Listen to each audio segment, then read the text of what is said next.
But we're going to begin this hour with another big step toward ending the government shutdown after the Senate passed a spending deal last evening. It now heads to the House, where Speaker Mike Johnson is urging members to return to the Capitol for the first time in weeks to vote.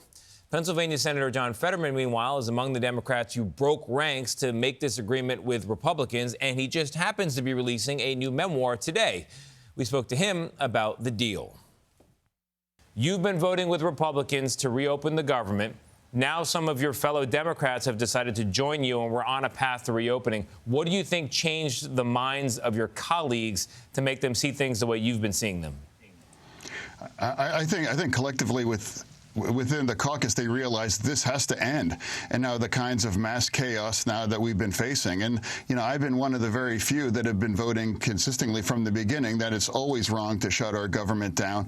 And now here we are 40 days into it. Now, how much farther can it go? How long can it go? And now you have 42 million Americans on SNAP, and people haven't been paid in 40 days, and that's growing. And now our air traffic system across the country now is under significant stress.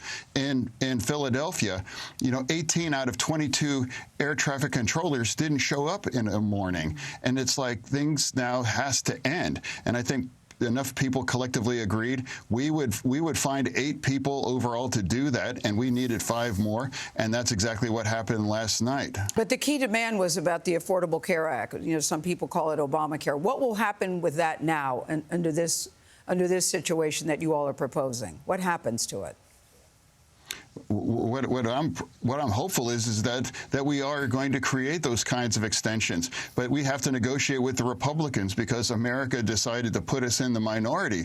You know, obviously Trump is in the White House, and they also have the majority in the House. That's the essence of democracy, to find a way forward, because our parties have different priorities, and that's why I've always refused to put our government in the middle of all of it, because millions and millions of American lives will be impacted that way.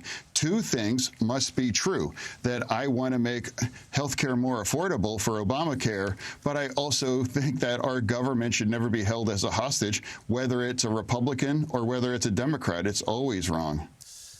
You can see more of our interview with Senator John Fetterman tomorrow on CBS Mornings. We'll focus on the book. That memoir, Unfettered, is on sale today.